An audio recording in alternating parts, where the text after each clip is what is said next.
Hey all, so it is the first road trip in the Subaru Forester Wilderness. And the first time I'm driving on a gravel road, dirt road. And well, it's part pavement, which in some ways makes it worse because it's like you're on it and then there's pavement with big divots in it. Like in a lot of ways it'd be harder on a car. The Honda Civic would have had trouble with this. So I am at the Kelo Dunes, which I didn't get to come to last time. So that was one of the reasons I decided to come here today, was so I could get to go to the place that I didn't get to go to last time. I am here at a little parking area for the hike that goes up there, but there's also a bathroom here. I mean, it's just a pit toilet, but there's a bathroom here that I'm planning to go use. I mainly came to here right now just so I could go to the bathroom and so I could make something to eat. I'm not sure if I'm going to walk over to the dunes or not, to be honest, because I'm not like in a super hiking mood right this second.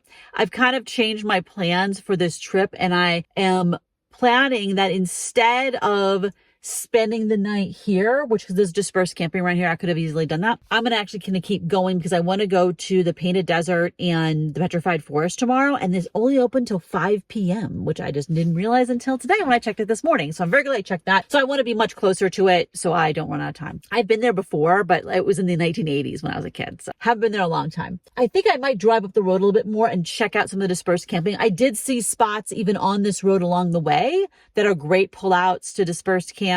It wouldn't have be like there'd be other people coming on the road, you know, because people come to this. Yeah, it would be a good place to camp. And then I saw some places along the way, all kinds of roads that I could have driven down. So very excited for future trips out here to the Mojave National Preserve, which is one of my favorite places, because it's so beautiful and so deserted, and it is, and so interesting looking from a desert perspective, of course.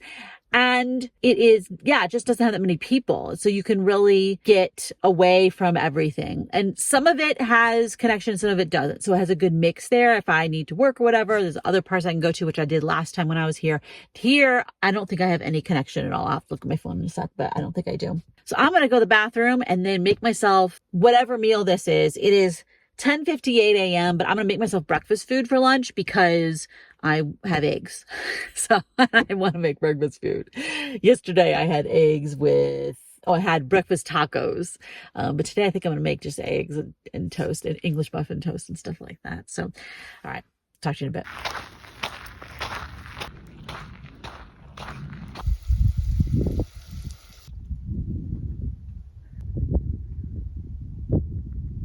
So I am eating English muffins with ghee. I can't even explain to you how good these things are. It's the ghee. I mean, the ghee is just like the essence of butter. So let's get the next. I made 2 English muffins. They're actually from the ones I bought in like January. Maybe I bought these in December. They were a little stale, but totally spoiled or anything. No mold. Wild. So Trader Joe's English muffins. Worked out well. Now I'm putting a little bit of peppers and onions in there. I'll show you. And I'm going to cut up some spinach, and then I'm going to have that with a couple eggs. Stay there, phone. That's not a good spot either. I have really even found good places to put the phone while I'm cooking. We got some nice spinach in here. Once that wilts down, and I will put in the eggs.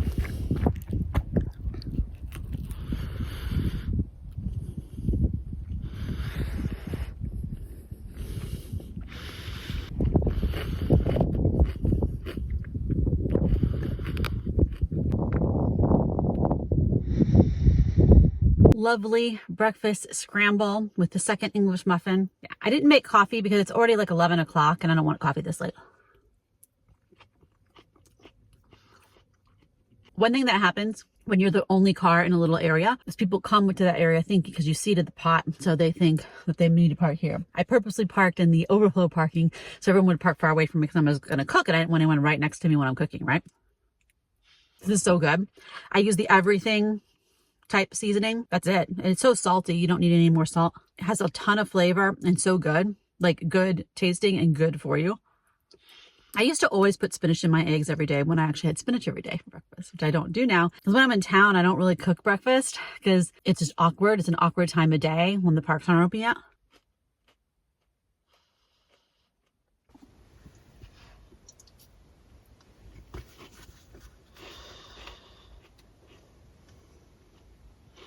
So the one problem with this place for me today, right now at least, is that I actually want to figure out where to stop tonight.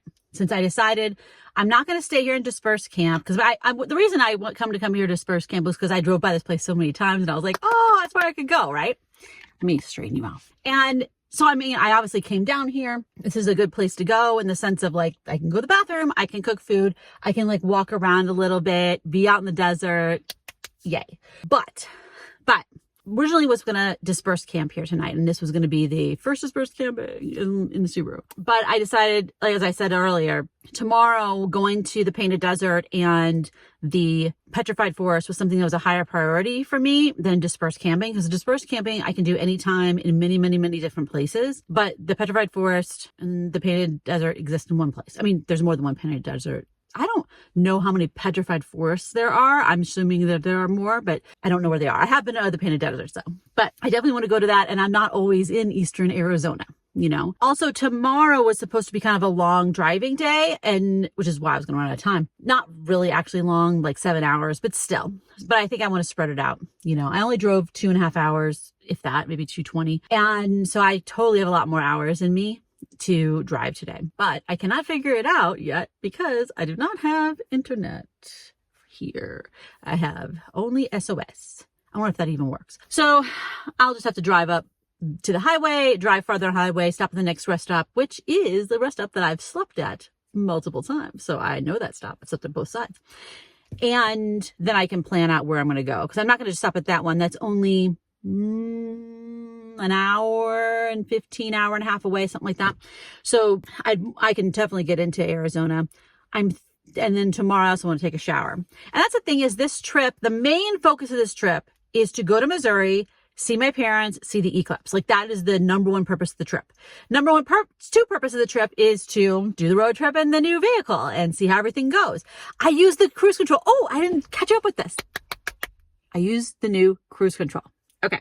So how the cruise control works is that I'm sure, you know, if you have a newer car, you have this, but it is this cruise control that you set to a speed that does not have to be the speed that you're at right then.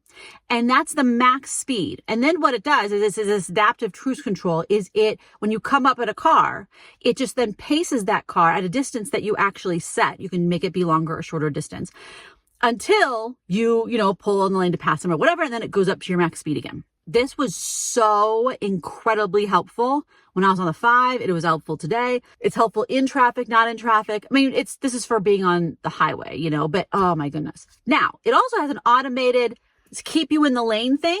Hated it. Turned it off. It made the steering wheel really stiff because it was controlling it, yet it did a terrible job because what it was doing was going, no. That was terrible. It made me feel nervous and weavy. It was weavy. Like it's like it was testing each side. I did not like that. And it regularly loses the connection to where the lines are anyway. Now, it still has the alarm that if I drift over the line, it tells me. And I think that's a good thing for if you doze off or something like that and you start to drift over, it tells you. That's a good safety feature. But yeah. Oh, it's starting to drizzle.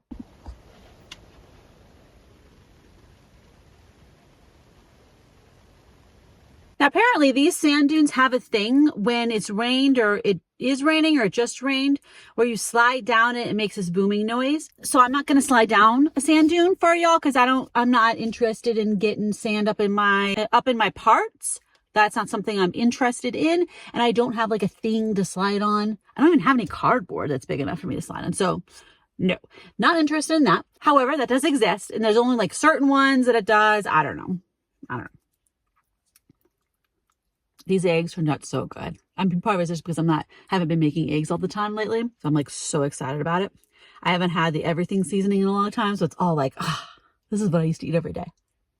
Driving on the beat up road with this vehicle, so much better. I mean, of course it is, right? But I mean, I could just go through some pothole that had water in it and it was just like, no problem. Now, the X mode I had turned on, but it disables itself when I was going more than 25 miles an hour and then turns itself back on when you go under 25 miles an hour. Because there were sections of the road that were paved or just so well done that I could go a little over 25 and so it would turn off. But yeah, like so easy. So no, like zero stress. zero stress. Where before in the Honda Civic, it would be fun, but also like really stressful. And this, no stress at all.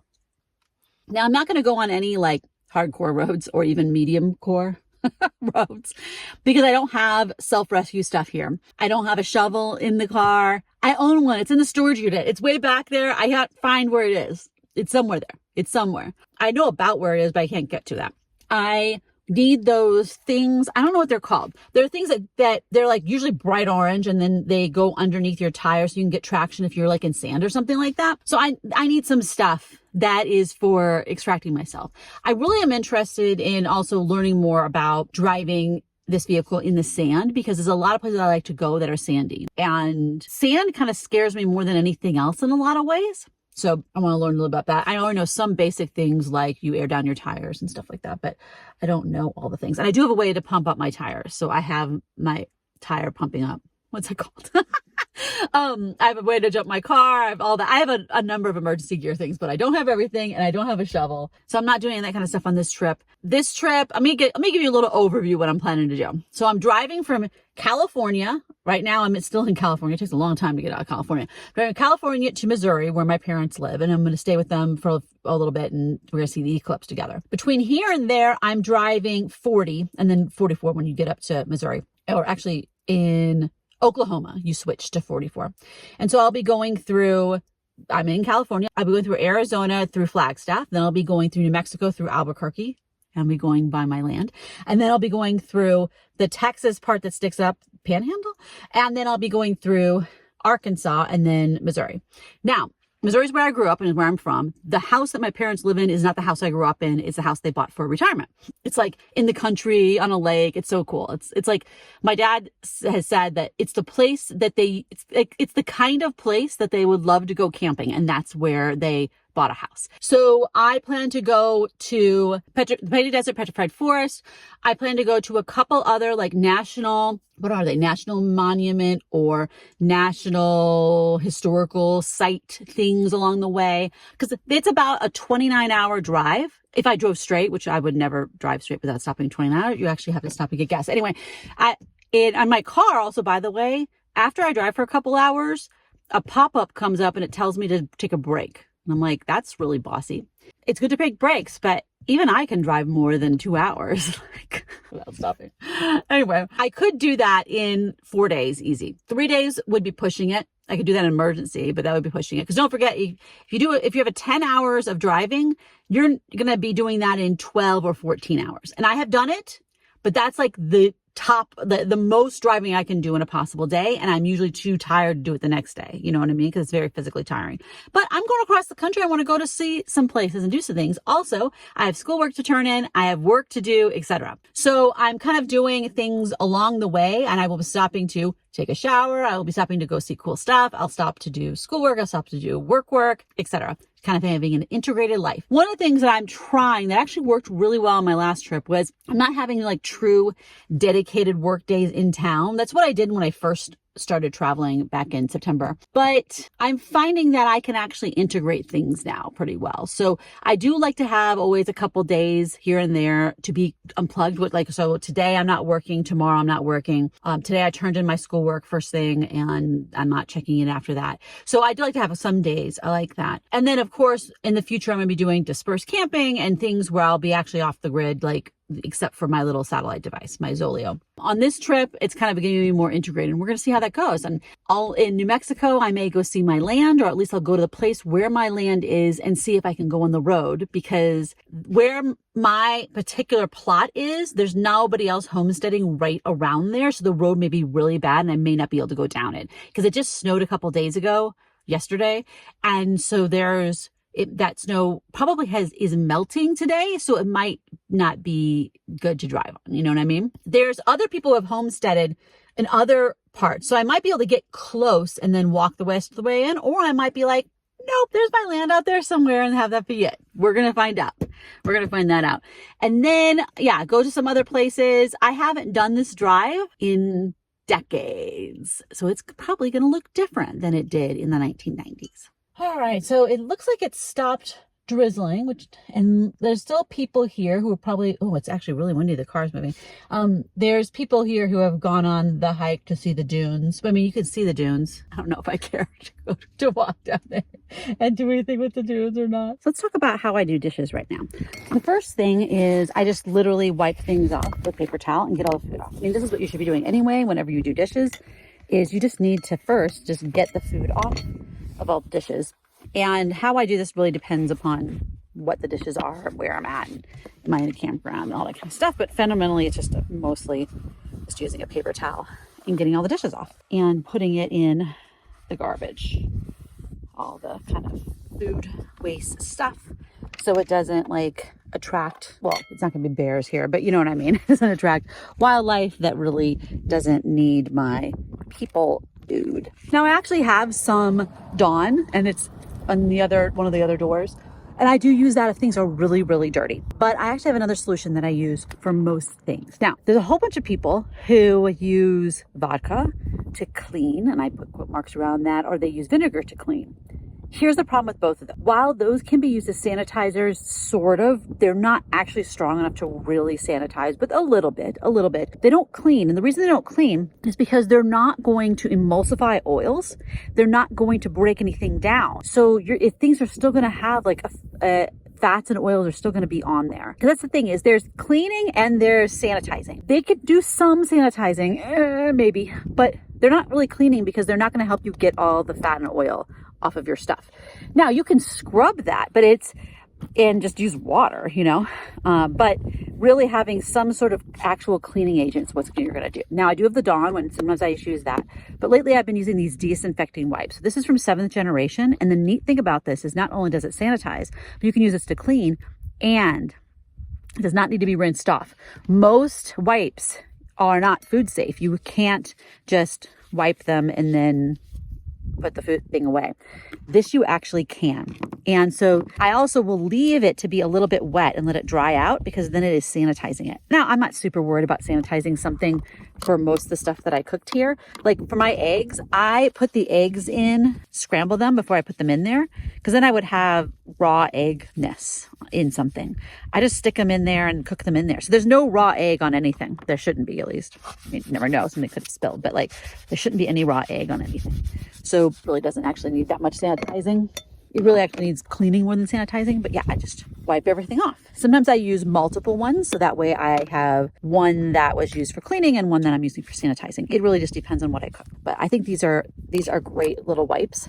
And from my food safety class, I learned a lot about what you need to do that's just applying to restaurants and what you need to do that's applying to home. What are the different pathogens? And the thing is, if you cook your food all the way, you're actually eliminating a lot of the problems. Where people have the biggest problem is they don't cook food all the way. Now, you don't get rid of everything. Obviously, food storage is an issue, but it all depends on what you eat.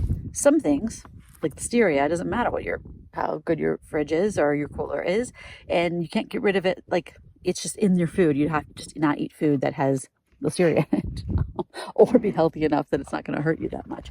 But for things like salmonella, E. coli, you just cook your food all the way and have it be reduced by chilling things correctly and all that kind of stuff, obviously, too. Now, there's other toxins and there's other things you can get that are about food storage things, that are about canned things that have gone bad that will literally kill you. But this is what I'm currently using. I'm in the future going to do like a whole video just talking about this stuff. I think this works really great. I'm sure there's going to be some people in the comments who will be like, this is terrible, whatever. Okay, whatever. I'm not cleaning your dishes, so I guess it's my own business when I clean my dishes. But the main thing I wanted to talk about was the fact that I think that this works out really well because you don't have to rinse them off. I find it's easier for me to dispose of garbage than deal with wastewater. And that's just for me. It depends on your situation. If you're in the desert for 4 months at a time, you're going to have a different situation than like me going place to place to place. I can easily throw this stuff away when I get to the next rest stop. So the next thing I want to do is organize this. I didn't worry about organizing this before I left, because in some ways it's easier to do this when I'm just stopped somewhere at a campground or dispersed camping, or in this case, literally a gravel parking lot. But because this is obviously overflowing, my junk box area, passenger area. And I mean, this is just needs to get recycled, but there's all kinds of stuff in here that I need all the time. But some of this stuff should actually go back there. And it's just not there because I got it from the storage unit or wherever, and I haven't put it away yet. So I'm going to work on that. That's one of the things I wanted to do today when I was at Dispersed Campsite or wherever. Not actually Dispersed Camping, but I mean, you could totally sleep here. There's no sign saying no overnight parking right here at this at this lot. I could totally do that. Just stay here. You have a bathroom right there. There's no sign saying you can't, so I don't see why it would matter. Now, it's not, you wouldn't really want to set up camp here because there's people sometimes, but so that's an idea. It's not too far away from the highway, but there's no internet. So like, this isn't a place to camp to work. This is a place to camp to unplug. So I got everything done that I needed to get done. Made food. I saw the sand dunes. I'm not in the mood to hike. I want to go hiking tomorrow. That's really the thing. I looked at the map. I said I don't have any connections, so it's very hard to figure out. And I actually looked at paper map and tried to plot it out from there. One of the things about paper maps is they are not necessarily accurate with rest stops. And also they don't have real-time rest stop information, obviously. So I don't know if rest stops are open or closed. And that's something that I can check once I get back closer to the highway. I can stop somewhere and check on Arizona 511, like most states have some sort of 501 website where they have up-to-date status on their rest stops. And then I could see where the rest stops are on 40 for sure. I know of at least 3, but maybe there's more. I feel like I know of 4.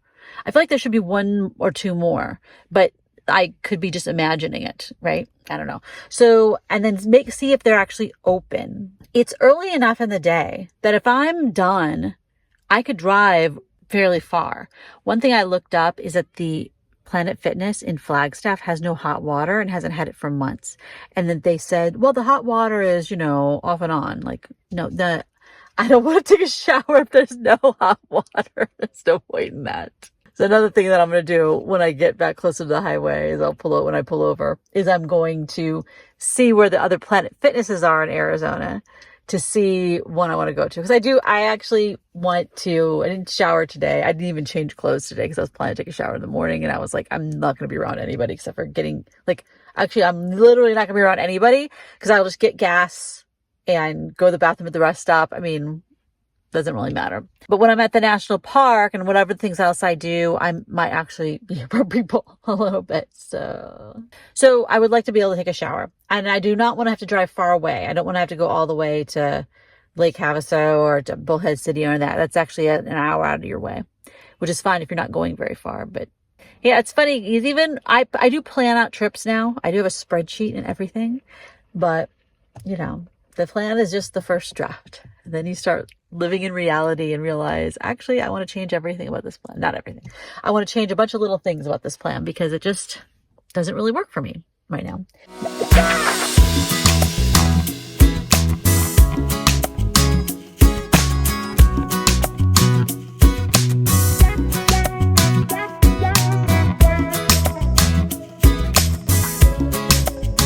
So I will say, 80 miles an hour in this car, smooth, easy, stable, very big difference compared to the Honda Civic. You go on these highways that are 75 miles an hour or 80 miles an hour speed limit, you don't want to go that much slower than traffic, So it is good to be able to, go the speed with everybody else, feel comfortable and stable. It's really nice.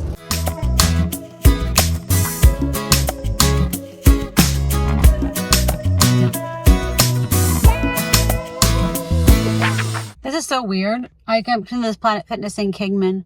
I haven't been to this particular Planet Fitness before. I don't think I've ever been to Kingman before. Weirdly. I don't think I've been to this part of 40 somehow. Anyway, the parking lot is so full. And the strange thing is we're in a place where parking lots can be a lot bigger because land is not super expensive. So they do not have a big enough parking lot. There's a few spots left, but I mean, most of the spots are taken. So we'll see how busy the locker room is. It is 15:13 California time. I can't remember if Arizona's in the same time or not. I don't know. I'm gonna have to look it up. No other way. So I'm actually really liking satellite radio. Like, I'm out here in the middle of nothing. There would be nothing. And yes, I could get some playlist and make a playlist, make sure I downloaded it, blah, blah, blah. I always forget. And then the phone decides it's not going to download it, or it didn't download it right, or undownloaded it. Yeah, so satellite has actually been really nice. I got 3 months for free. I haven't decided yet if I'm going to keep on with it, but I might cancel my other music things and just use satellite radio. Because I have an app too, so I can use it on my phone. Because yeah, like it's really nice to just be listening to music. And they have so many different stations, so I can switch around, you know, when I want to listen to 80s music, 90s, 2000s music, whatever.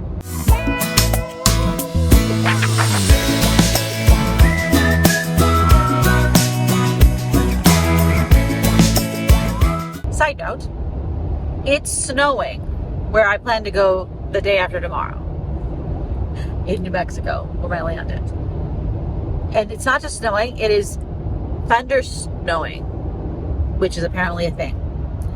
So, it should be when I get there, but it is like one of those things where I'm not in a hurry because I want all that thunder snow to stop, especially if I'm going to be trying to drive down remote roads. Always something.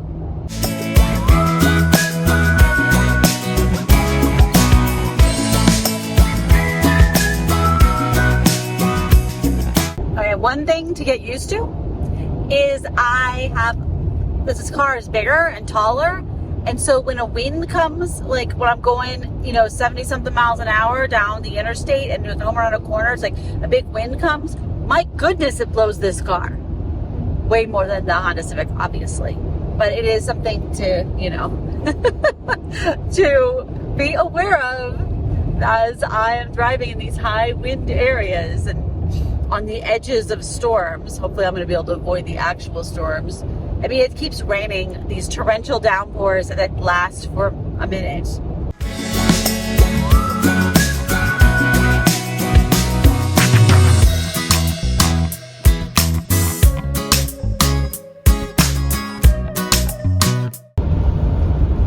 I think it's snowing.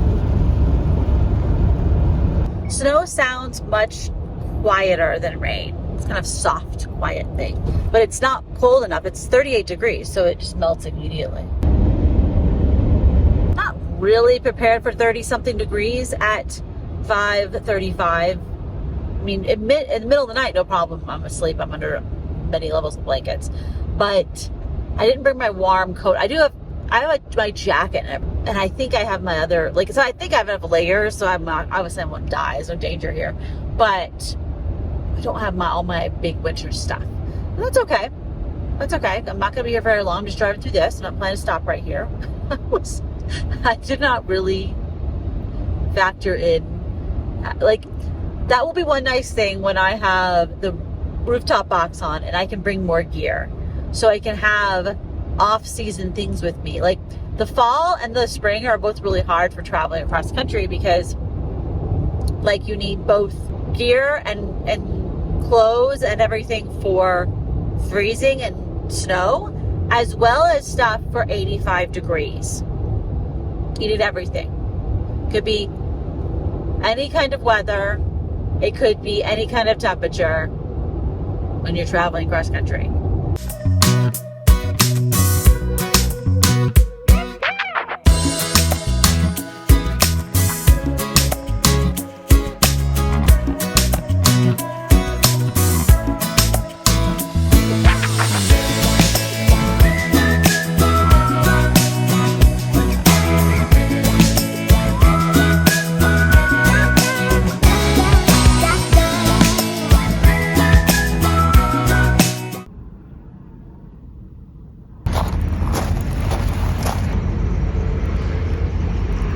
So I think that's it for the night. I went to the bathroom, brushed my teeth, flossed, all the things. Now I'm going back to my car. I'm right under a nice light.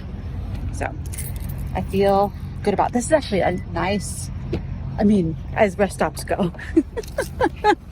That's rest stops go in the western part of the United States. This is actually a pretty nice one.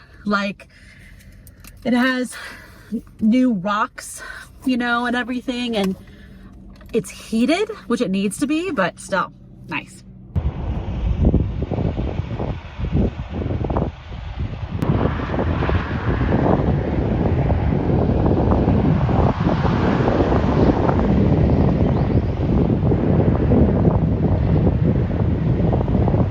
now. So I just saw the littlest bit of the last SpaceX launch that's from California. You can see it all the way over here. But because there's so much cloud cover, I couldn't really see that much of it, but little bits. So that's kind of fun. So yeah, this rest stop is really nice. It's got a fair amount of cars. Obviously there's road noise, which is normal for a rest stop and everything. But it is going to be in the 30s. I'm not quite as set up for 30 degrees as I might like to have been, but it's okay. It'll be fun. Yeah. And so I'm just going to be chilling out here until I go to bed.